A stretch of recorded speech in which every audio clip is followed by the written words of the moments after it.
உன் மேல சத்தியம் பண்ணி சொல்றேன், இவனுக்கு எந்த பிரச்சனையும் வர விட மாட்டேன்.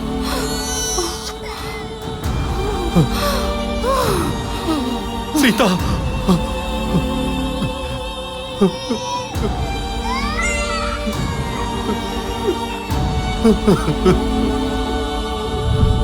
விக்ரம் சிம்ஹா, உங்களுக்கு போன். Surprise surprise. நீ யோசிக்காம எடுத்த முடிவால உன் குடும்பம் இன்னைக்கு சின்ன பின்னமா செதஞ்சிடுச்சு. உன் பொண்டாட்டி கதையை முடிச்சிட்ட. அடுத்து உன் பையன் தான் இருக்கான், ஜாக்கிரதை. உன் பையன் என்கிட்ட இருக்கான்டா.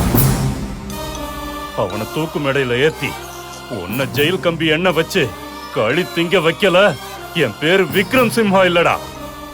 நான் எரிமலை, வெடிச்சா புல்லு புண்டு கூட முளைக்காது. நான் பெரிய கடல்ரா, ஒரே நிமிஷத்துல எரிமலையை அழிச்சிருவேன். உனக்கு தைரியம் இருந்தா என் பையன் மேல கைய வச்சு பாரு, செத்துருவ. உன் அழிவு இன்னில இருந்து ஆரம்பமாயிடுச்சுடா. நேரத்தை எண்ண ஆரம்பி. டாக் டாக் டாக். பாப்போண்டா. ஏய், உனக்கு என்ன பைத்தியமா? உனக்கு ஒரு கை குழந்தை இருக்கு தெரியுமா? இவன் எதிர்காலத்தை பத்தி நினைச்சு பாத்தியா?